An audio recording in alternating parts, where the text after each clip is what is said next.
Drive! Drive! What's what? What? What's the matter, man? Drive! Drive! Drive!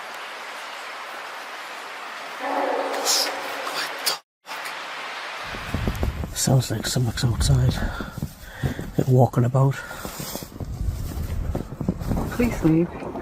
Please leave, you sketchy person. Please leave. Venturing into the woods alone at night can be terrifying.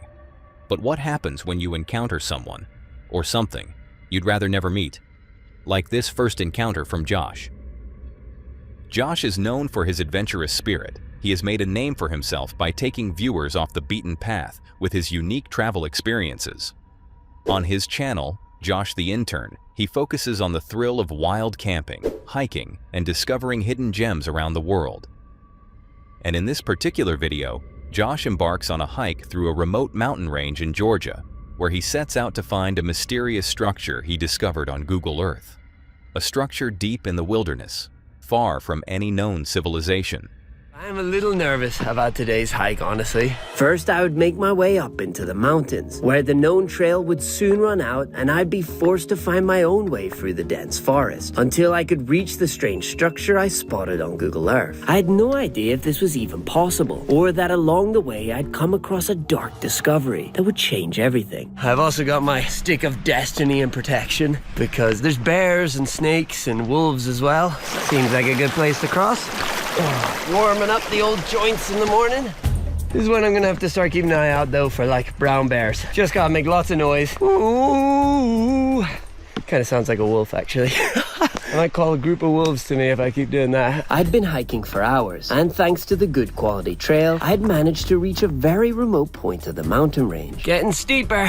But what I didn't realize was that this path was about to lead me straight into a terrifying discovery. Just for here in the trees, I can see a structure. Can you see it? Sat in the rock. Really starting to feel remote out here. Which raised a chilling question. What was this trail really leading to? It looks like we are opening out into a clearing now.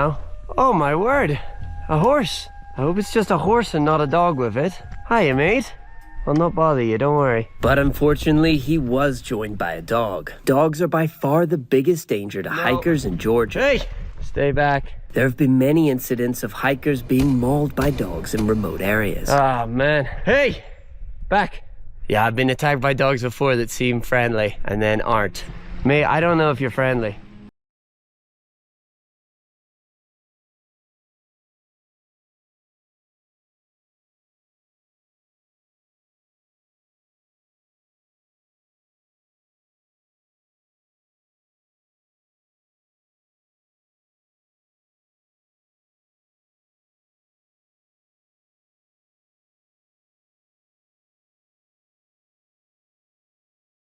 I don't think I should be here.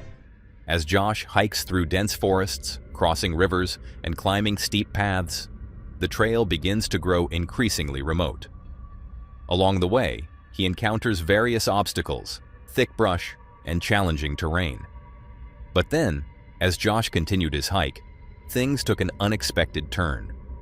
As he came across a horse with an overly friendly dog that led him to some kind of makeshift camp. These camps is exactly what I was told to avoid because of the dogs. See here, little place people are living. Gama Joba? You are alone. Just, You are alone. I felt like I had stumbled into a place I really shouldn't be. And although the dogs seemed to be friendly, hello, I wasn't sure if the man was. I planned to leave right away, but first I did want to take a look inside the church. But I had no idea just how terrifying things were about to get. So we've come up to an old monastery, and someone is living here on site. He came across a man who seemed to be living on the site, and at first, the encounter felt very uncomfortable. The man's presence was unsettling, and Josh wasn't sure what to expect. But allowed to take a look inside the old monastery, Josh made the decision to take a look.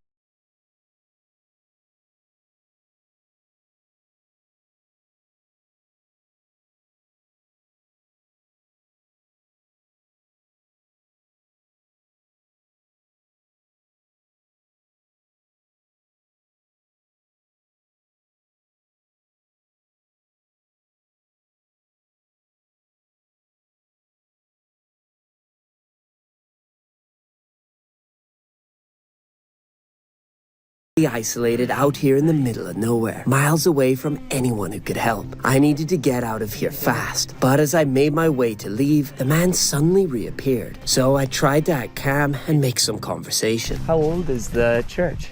7th century and 40th century end. Wow. Amazing. And you live here and you keep it clean and wow. Is that okay? Thank you. Thank you. Wow, thank you. Ah. Madloba is correct? Ah. Sugar? No, it's okay. Thank you so much. Do you live here all year? Winter, summer? Wow. So in winter the snow is very high. That's amazing. Wow. I'd love that. Oh. It is here honey. Ah, from here? Wow. Wow, this is amazing. Look at this. Oh. So, Are you sure? This is really kind. Wow. Wow. Will you join me? You will also join me? Yeah? Okay. The sudden, creepy turn in the atmosphere sets Josh's nerves on edge. However, the man seems kind and helpful, offering Josh coffee and food. There you go. Do many people come here? Not so much. there are kids. Kids. Your children. Oh, cute kittens in here. Wow. It's a good life. This is really good. Really, really good. Gadi Jessica. You must. You must. Really? Madloba. Madloba. Wow. That is Madloba, really. Wow. So I'm getting shown around. Thank you so much. Here's some of the old stones here. So beautiful. Such an ancient looking writing. Mong. Oh, yes. Oh, this is the way. Thank you. Here you got writing and a sort of ram carving. Wow. Wow. This is like a small room. Cut this door, I will not open it. If it's closed, it's meant to be closed. Really incredible, incredible church here. There's one more entrance to check out. Wow, look at this. We're in the basement of the church now. Oh my word. It just has such an ancient feel to it. This church had gone from being one of the scariest to one of the most wholesome experiences I've ever had. All thanks to this incredibly kind man. It was the kind of situation that could go either way. But to Josh's relief, the man turned out to be incredibly kind and welcoming. His demeanor was nothing like Josh had feared. The stranger, who introduced himself as Archie, shared stories about the area and seemed genuinely interested in Josh's journey. Feeling a sense of relief, Josh allowed himself to relax, and that's when Archie suggested something that would change the course of the adventure. He recommended a faster route that would lead Josh directly to the mysterious structure he had seen on Google Earth. We are... If you go here, Yeah, faster. and very, very beautiful. Oh, okay. Madloba. Thank you. And despite the earlier tension, Josh decided to take Archie's advice. After all, it seemed like the perfect solution to avoid the winding, treacherous path he'd been on for hours. Grateful for the helpful tip, Josh followed Archie's guidance, not knowing yet how this decision would shape the rest of his journey. I came into that situation pretty nervous. When I saw the bones in the church, I was like, what on earth have I stumbled into? And then Archie just sat me down. We had coffee. He then gave me the entire pot of honey that he's made himself. Unbelievably friendly. He was saying that in Georgia, they welcome and love tourists. I'm really quite blown away by that interaction. And now let's continue on our hike. And I think from here on out, things is gonna get pretty wild, but I trust Archie. He told me to go this way, so I'm going this way. Let's see how this goes. We still gotta reach that structure. I do also gotta say, Archie drinks rocket fuel. That coffee is wild. I got the jitters right now. He is really giving me the energy to do this hike. Oh, I'm just still really feeling the glow of that interaction. What a lovely, lovely human being. But that glow would soon disappear because things were starting to get pretty wild on trail. Archie, where have you taken me? Am I still even following a trail? I'll go to high ground, see if I can find a trail again. Oh, this looks like something, doesn't it? I just gotta be super careful not to lose it like I just did. Oh my word. Look at this. For context, this is where I am, surrounded by nothing but dense forest stretching for miles in every direction. I had no map and no navigation app to follow, so if I lost this path, then I'd be completely stranded out here. So I had to be very careful. There is no record of this trail. I'm so glad Archie pointed this out. I would have never known this is here. This is an adventure. The trail continues to become more difficult as Josh gets closer to his destination. The forest grows thicker and the path harder to follow. As the landscape becomes more rugged, Josh realizes he's straying from the established trail, and he has to be careful not to get lost. Using his drone, Josh captures some breathtaking aerial footage, giving viewers a sense of the vastness and remoteness of the place. We are leaving the shade of the trees now. Things are only going to get wilder and more remote.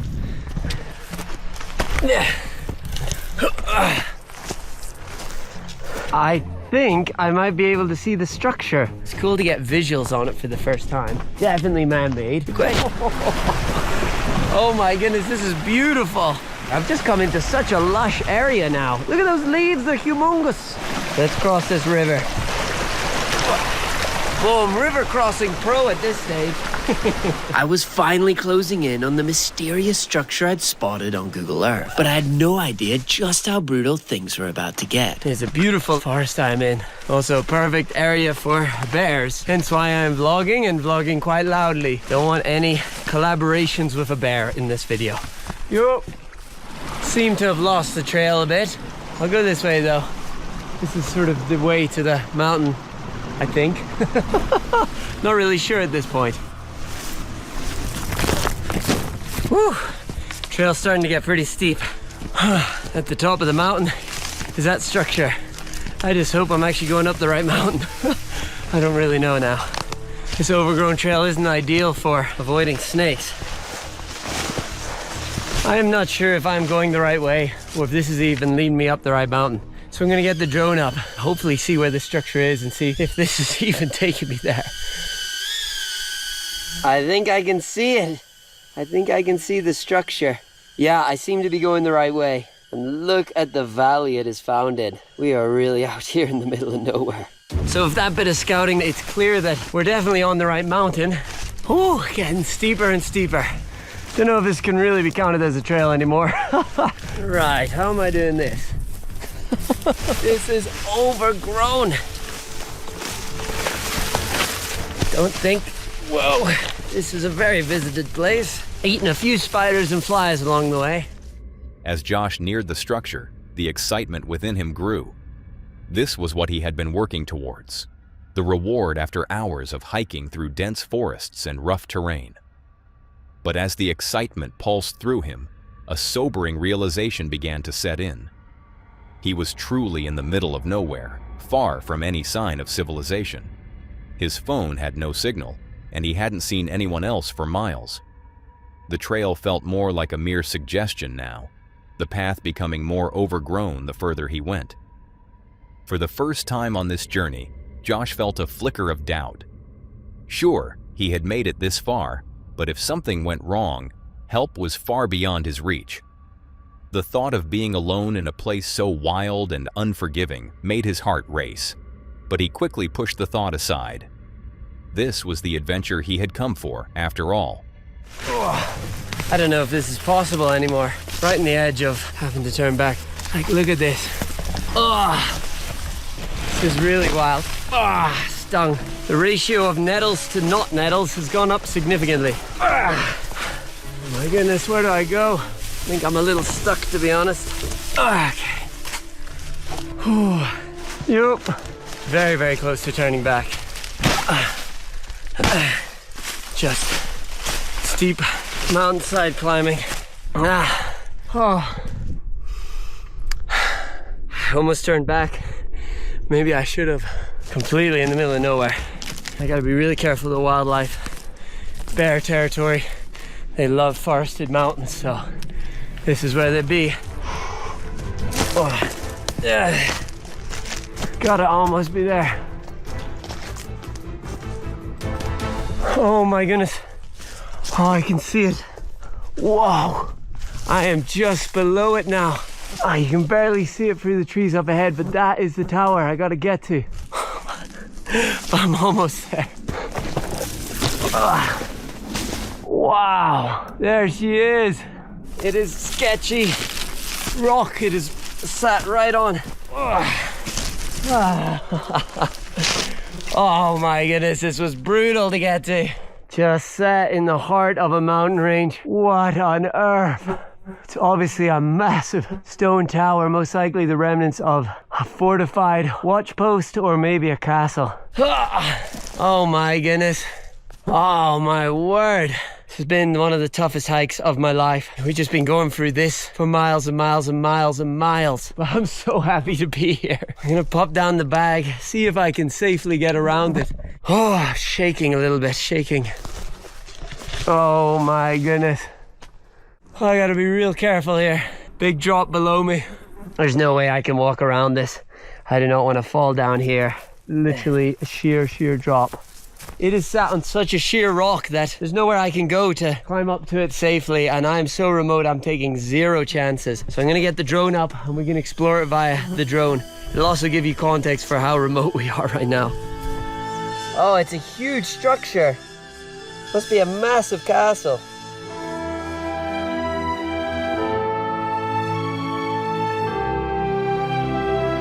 Alright guys, so from flying the drone around, this seems very clearly to be much bigger than I thought. I thought it would just be this tower, but it actually stretches along the ridge. And to me, it looks like a castle.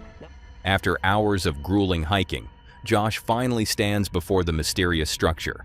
A massive, weathered stone tower that resembles the ruins of an ancient castle, perched precariously atop a sheer rock face. He's arrived at the foot of what could have once been a defensive watchtower or a fortified stronghold, with its remains stretching across the ridge like a forgotten monument, silently guarding the vast wilderness. Reflecting on the grueling journey and his strange encounter with the man at the camp, Josh feels both relief and excitement at making it to the structure. At the end, Josh didn't mention how or when he hiked back, which made me left wondering about the journey home after such an intense exploration. Regardless, this adventure reminds us all of the unexplored gems that still exist in the world, just waiting to be uncovered. Now, after the serenity of those mountains, we move into the depths of Chris's exploration, where silence in the tunnels hides something far darker. Chris, the adventurer behind Urbex Hill, has always been driven by a thirst for the unknown, exploring some of the world's most remote and mysterious places.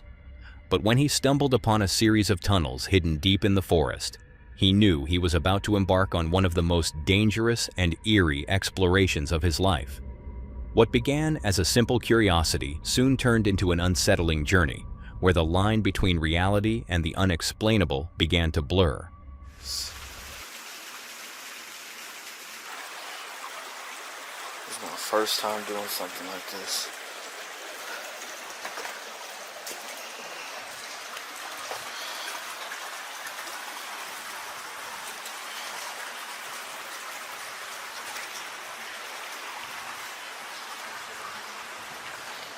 As you can see, the further you go down, the less graffiti you see.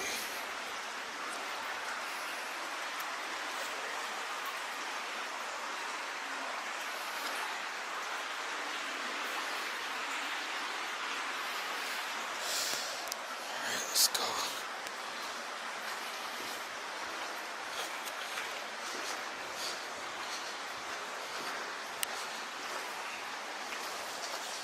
I wonder if anybody else does this kind of stuff all alone.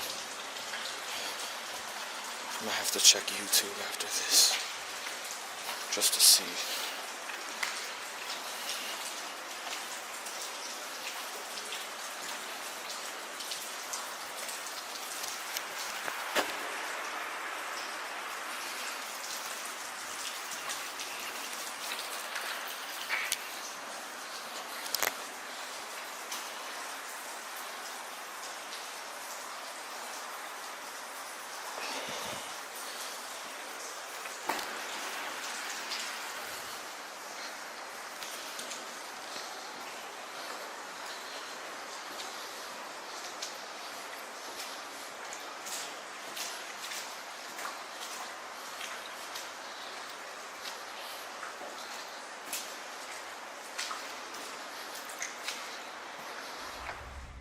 As Chris enters the tunnel, there's an immediate shift in the atmosphere.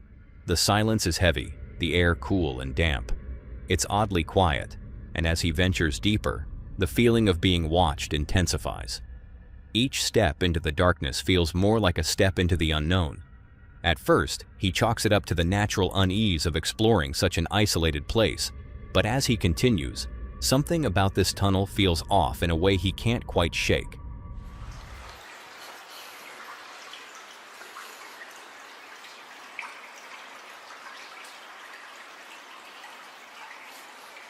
I like that one.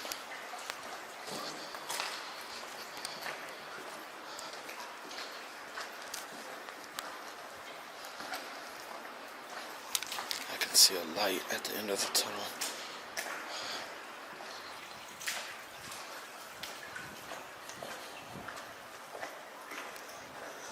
God, I hope I don't have to duck down, or I'll be turning around. What the fuck? Where is this? Yeah, it keeps going. I just gotta duck under this.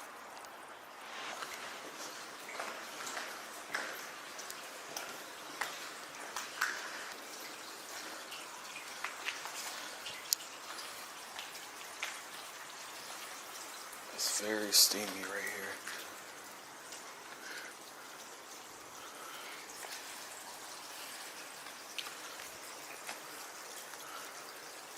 Wonder where this is.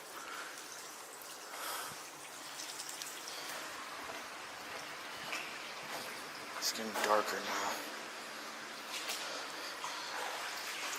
And deeper.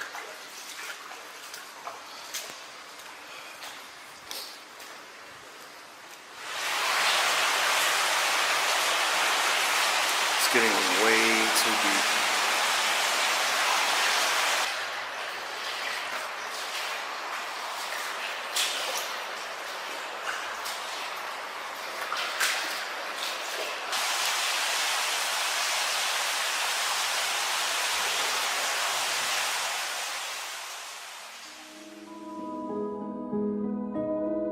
Initially, after hearing the stories online of people seeing creatures within tunnels, I figured the stories were a little embellished.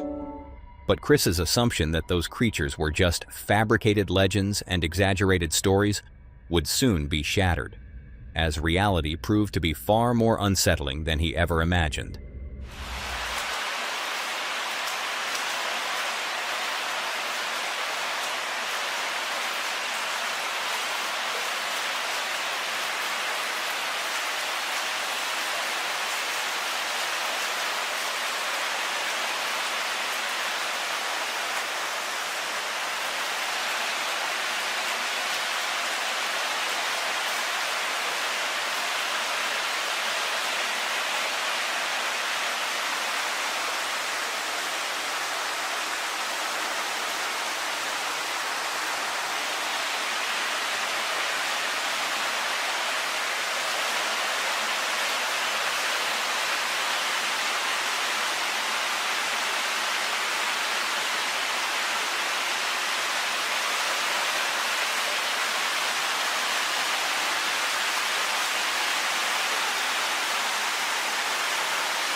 Did you see it?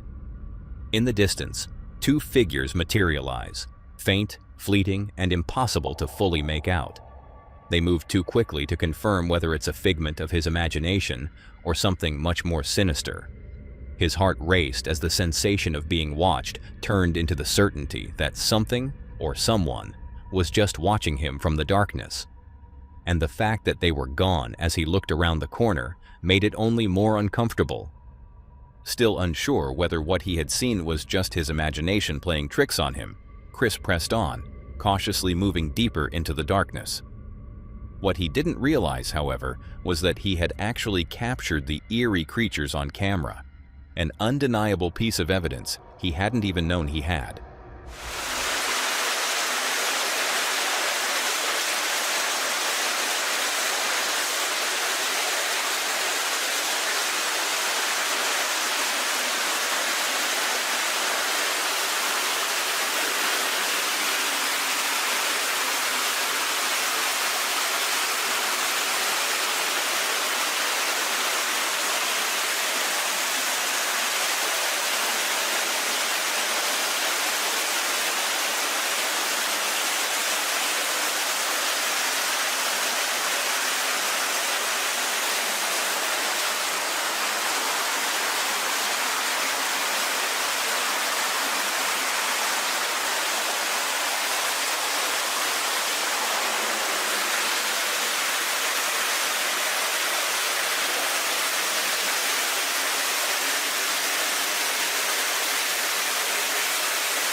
That's as far as I go.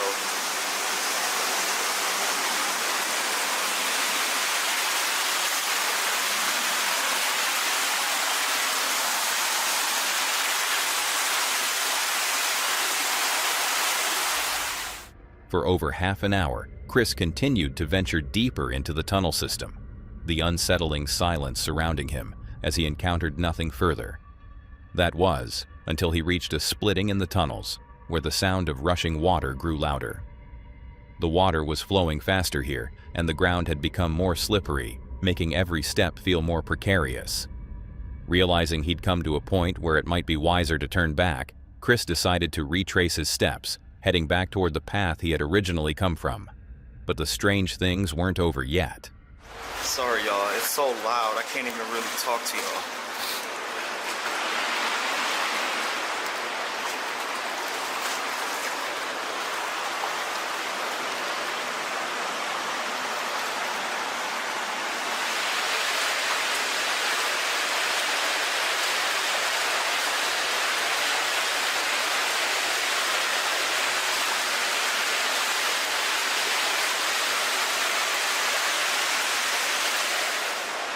This water.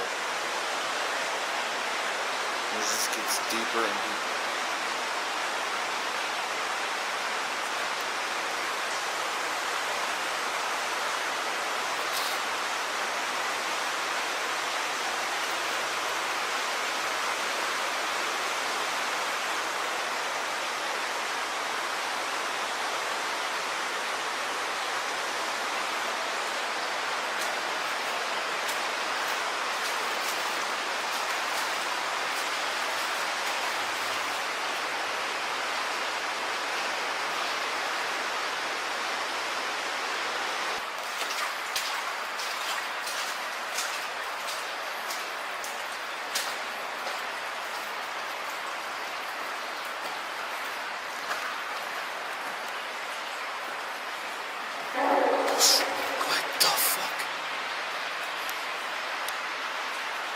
Did y'all hear that?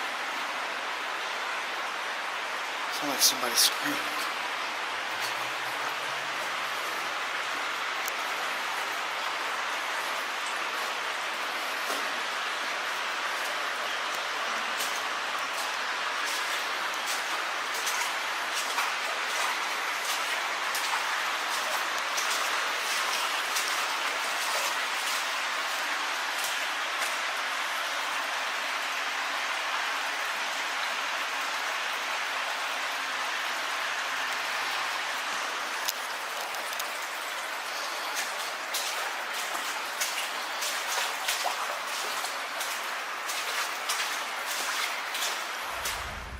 This was more than enough for Chris.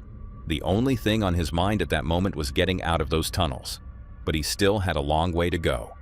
With every step, the weight of the darkness seemed to press down on him, making each movement feel like a struggle. But eventually, after what felt like an eternity, he saw it, the faint glimmer of light at the end of the tunnel. The night had already fallen by the time he finally reached the exit. The air felt cooler, and the darkness seemed to wrap itself around him, adding to the weight of the journey he'd just completed. He breathed a sigh of relief, knowing he was finally out of the tunnels, but the eerie silence that surrounded him was still unsettling. He made his way back to his camp, the question still lingering in his mind. Had his camera captured what he thought he had seen? When he checked, the answer was clear. It had.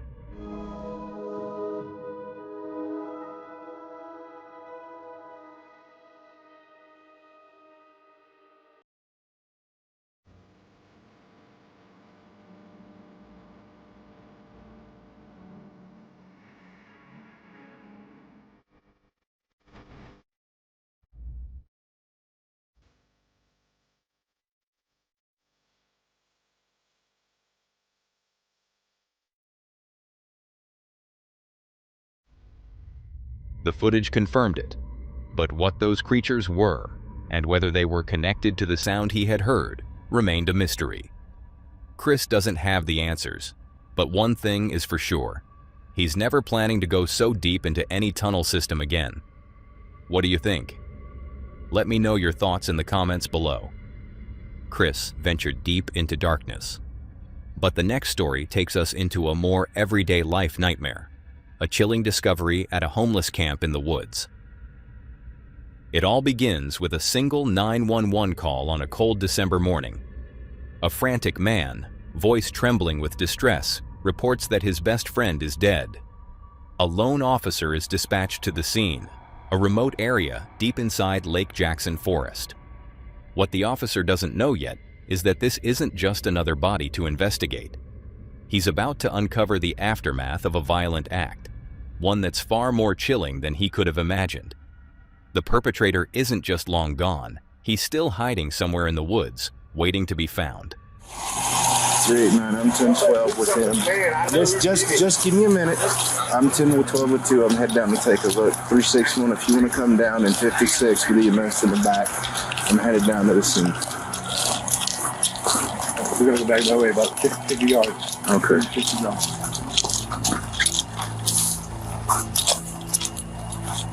When I walked into the village, Yeah. knife was laying on the ground. There's no blood on it. Did you touch the knife? I did pick up the knife. Okay. Well, we're going to need to get fingerprints from you, okay? No problem.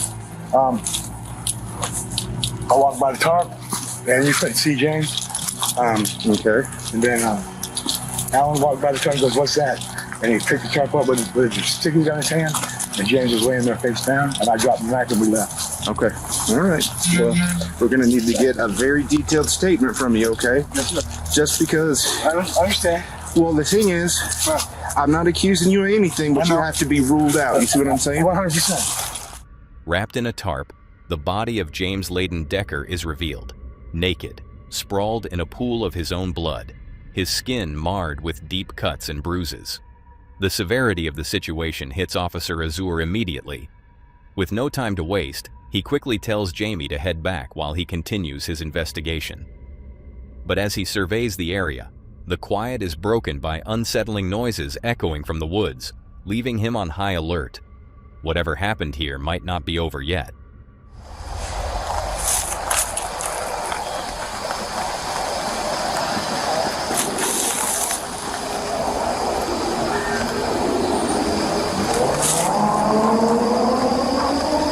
I'm not sure if it's a person or... I'm not sure what it is, but I've got movement east of my location in the woods. Sounds like it's heading this way.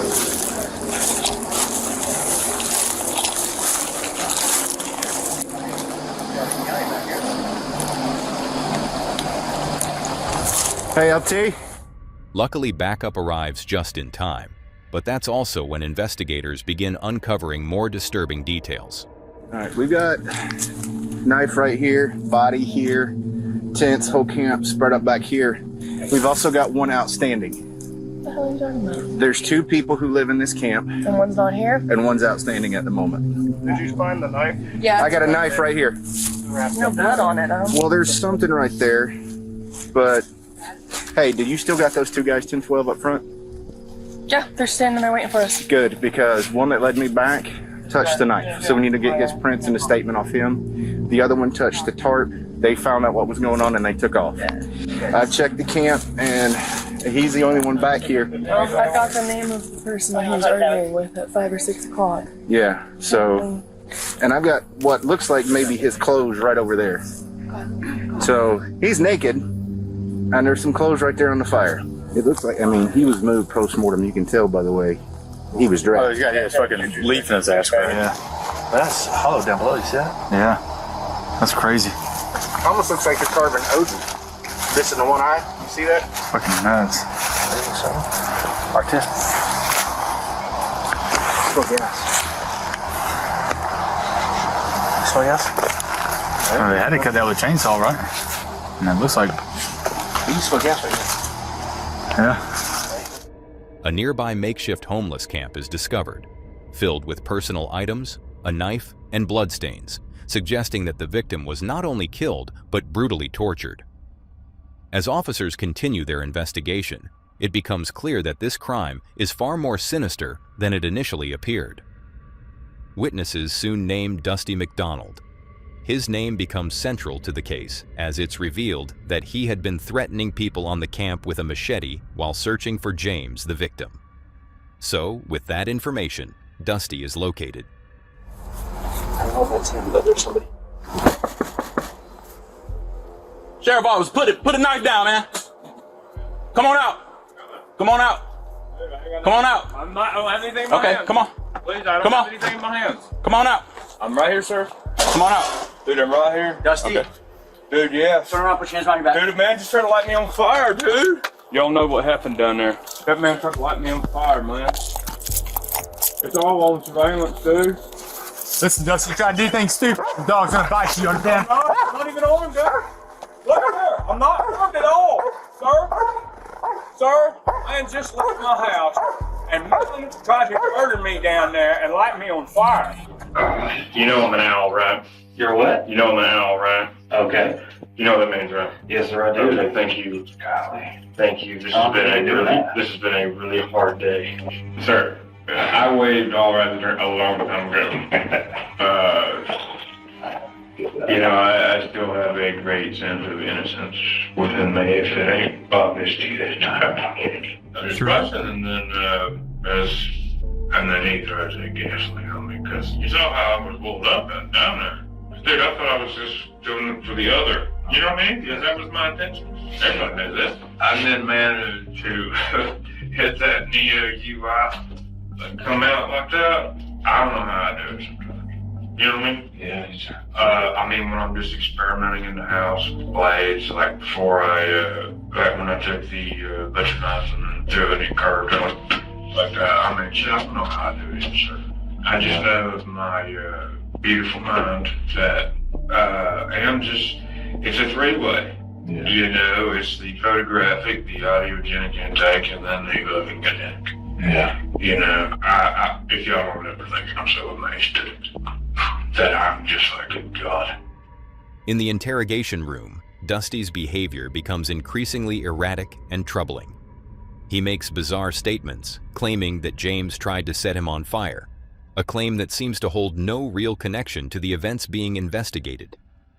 His words grow more disconnected from reality as he rambles about being an owl, convinced that he's constantly being watched and monitored.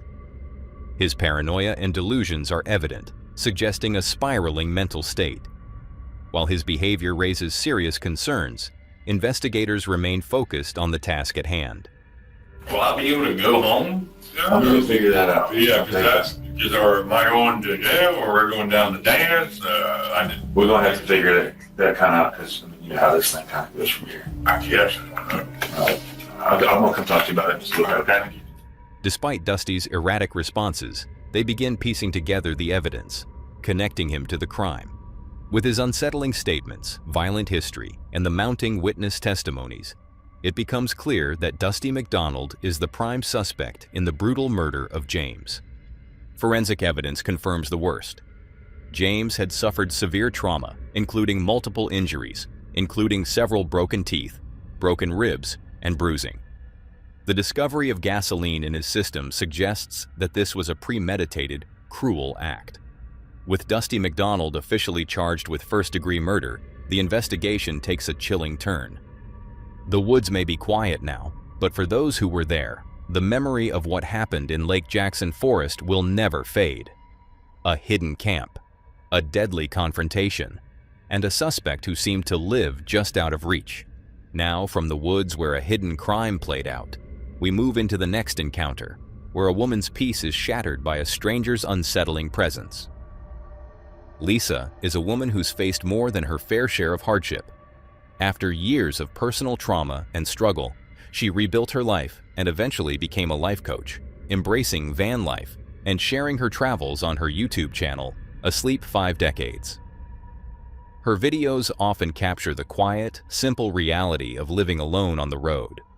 But as many solo travelers know, not every night out there is peaceful. In this 2022 video, she had parked her van along a quiet road, side door open as she cooked dinner. It should have been a calm, ordinary evening. But then a stranger approached, suddenly and without asking, leaned his head into the van and began speaking to her in French, a language she didn't understand. When she told him she couldn't follow what he was saying, he pulled out a translation app to try to communicate.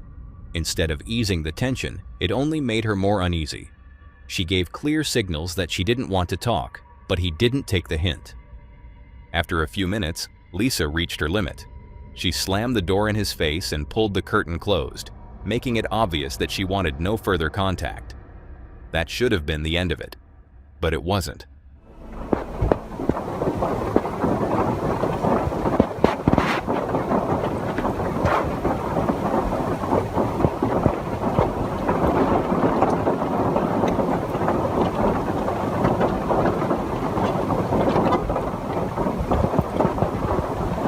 He just moved even closer so that I can't move out and so that I can't go forward.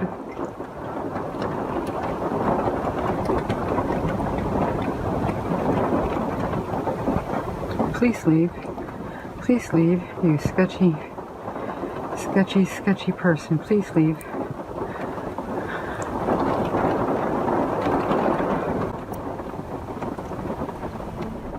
The man didn't leave. Instead, he stood outside in the rain for nearly 30 minutes, still fumbling with his translator, still trying to talk to her. Then, as the light began to fade, he slipped into the nearby bushes, watching her as if she wouldn't notice. Lisa kept a close eye on him, every muscle tight, trying to stay calm while the situation quietly escalated. Eventually, he returned to his car, but instead of driving off, he moved it closer to her van and parked in a way that completely boxed her in, leaving her with no easy way out if things went wrong. He stayed there for more than half an hour, the rain tapping against the metal of her van, while she waited, alone, behind the curtain. This guy is really starting to freak me out. It's been like a half an hour and he just keeps on moving his vehicle so he can see in my van here. Anyways,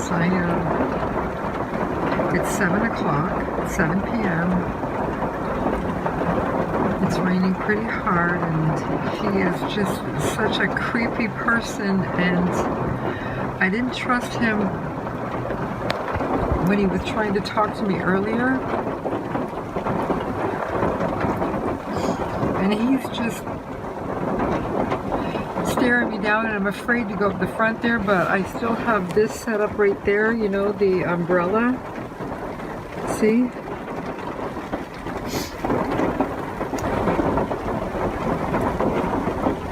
Like, where is he now? Look at that. He's really sketchy. He's really scaring me.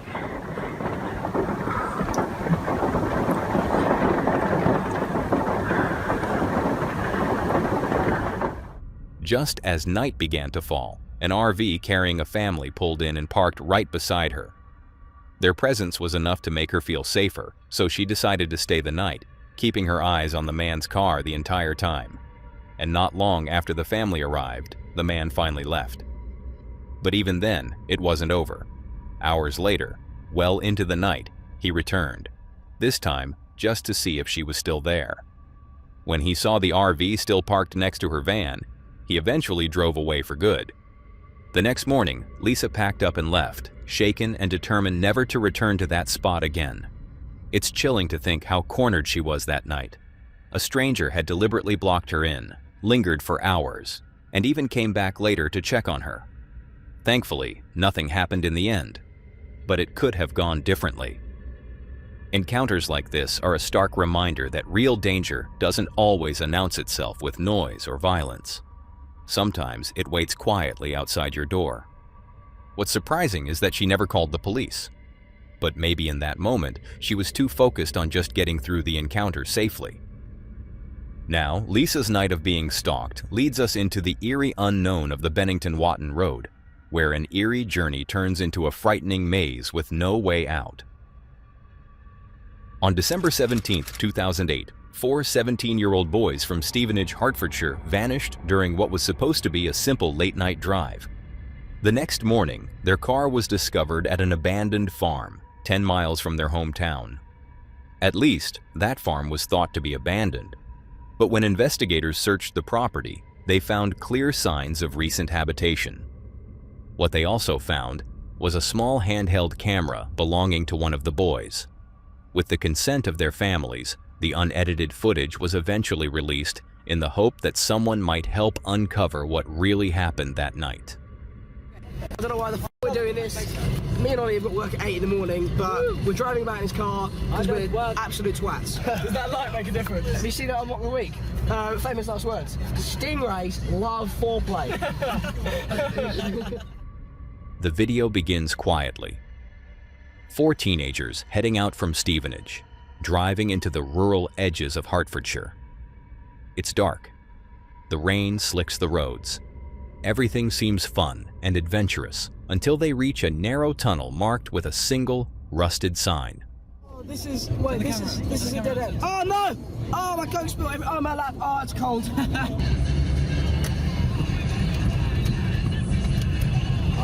Oh, that's no skeleton. Broomhall Farm was in the news. I don't know what it was. I can't remember. Have you ever seen this on? It gives me the shit so badly. I don't think we should be here. It's like a private road or something. Okay, so I better clutch down and roll backwards. It's nearly half full. We need to get. From there, the footage grows stranger.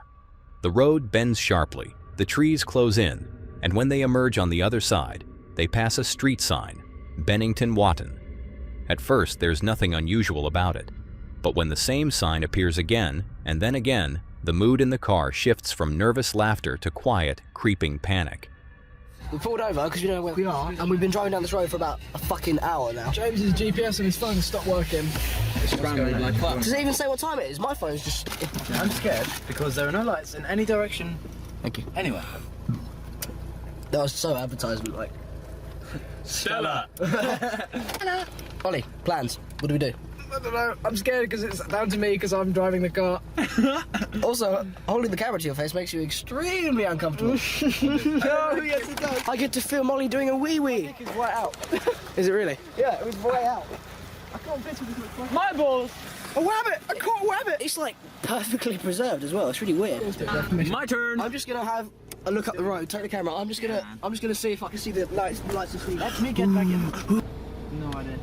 Sexy little bitch, isn't he? Look at that ass. What is he? Steve! Get back in! Drive! What's what? What? What's the matter, man? Drive! Drive! What the fuck is the matter? What are you doing? Shut up! Stop joking. Stop being a prick, man. It isn't funny. Oh, there was someone, and he was like wearing some sort of mask. Really want to get home now. On the car for like an hour. It's scary how it's kind of my responsibility to get us home as well. Seemingly, one of the boys noticed something unsettling while standing outside the car, describing a figure lurking in the darkness, wearing a mask. Panic set in almost immediately. They scrambled back into the vehicle and fled, but the road that had brought them there didn't seem to lead them back out. Every turn looked the same, every sign pointed nowhere. Finding their way back was far harder than they'd hoped, and it was already too late to feel safe. Wait, what sign is this? No, stop. Stop! Not right in the middle. Oh my god. Oh, you're a bunch of twats. Pull over. fucking... Driving that on that No. bit. No! Steve, I fell asleep. You've just driven past it again. No, we're not fucking with you. Let's try that way then. Let's try and go towards Watton. You put the radio on? Yeah, but might as well. Hang on a sec, I can't get the seatbelt. What is this? Oh, it's like the scariest thing ever. What station was that? Pirate. FM. I don't know, it's never been It was Pirate, that was some... Does it, like, worry you guys that we haven't seen another car for about 2, maybe 3 hours now? I see lights. I see a roundabout. I see trees. That's it. Look, guys, look. Oh my god. Stevenage. Yes. Ah, finally. Ah, we're finally getting there. Oh my god, headlights. Oh, last. car. Jesus. Hello. I wanted to be a baker, but I couldn't make the dough. Because I've got fucking leather hands. Stevenage. Welcome to Stevenage. Wow. Hey guys. Hey guys. Last. Turn the lights on. What the fuck? How did we get here? We were just on the phone. Just reverse, Ollie. Reverse, go on. For a brief moment, they seem to break free. The road is clear. The air feels open again. But when Steven, the driver, flicks the headlights on, they're pulled straight back into the darkness of the tunnel, as if they'd never left. And that's when he appears. James? Point the camera at me. James, just give me the... What are you doing? Turn it back on. It's not me. I can't. Turn the bloody lights on! What? What are you doing?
The footage turned chaotic. Scraping metal, the sound of doors being forced open, screams cut off too quickly. 2 are killed outside the car. Steven is beaten to death with his own camera, the same one capturing the final seconds. When police arrived 2 days later, they found the vehicle exactly where the footage ends. Engine off, doors open, and no sign of the masked man. The case remains unsolved. What really happened that night is still a mystery. Whether it was a random attack, something planned, or something stranger entirely. But one thing is clear. The last moments of those 4 boys are forever caught on tape, playing over and over again, like the road they couldn't escape.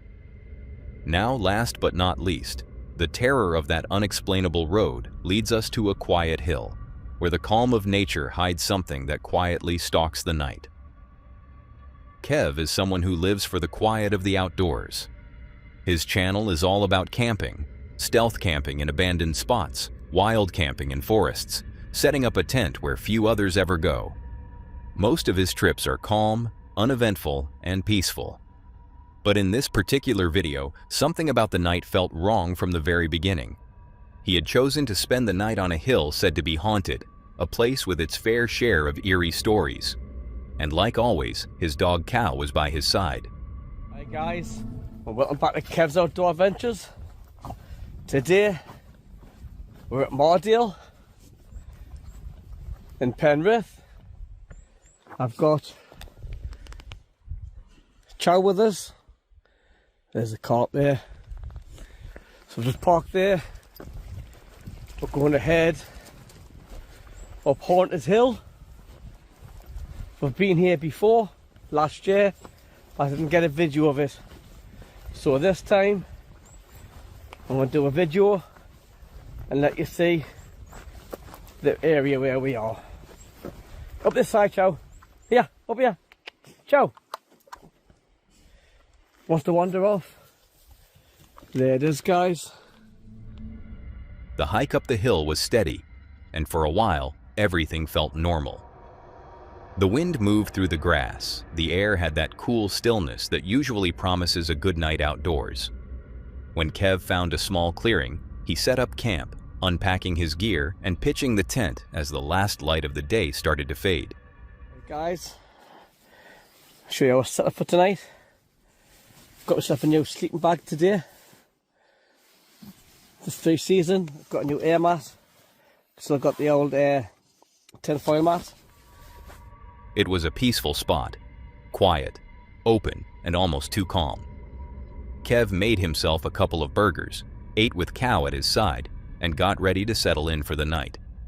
But just as the forest seemed to relax around him, something caught his attention. There's some people down there though. The light keep popping up on the woods. Actually it's there now. I'll turn this light off. And I'll see if I can get it up. There it is. There's people in the woods down there as well. And you see I went to go there one time before. Couldn't get. There was lads there, so didn't bother. I went somewhere else in the woods. Faint lights flickered in the distance, low on the horizon. They didn't seem threatening at first. Too far away, too faint to mean anything. If it was someone else out there, it was unlikely they'd hike all the way up to where he was. So, he brushed it off, zipped up the tent, and went to sleep. But sometime later, the quiet shifted. Kev woke up to strange noises just outside. I'm gonna call it a night. And I'll bring us back in the morning, see what tomorrow brings. Good night, and ta-da for a bit.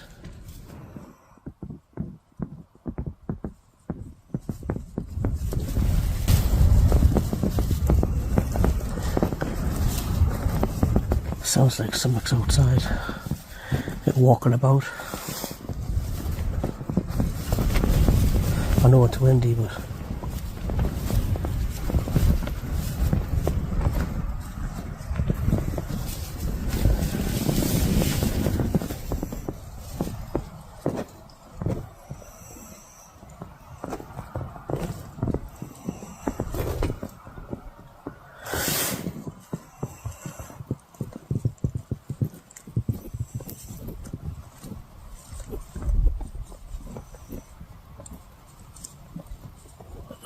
that. I didn't know if you can pick it in here or not.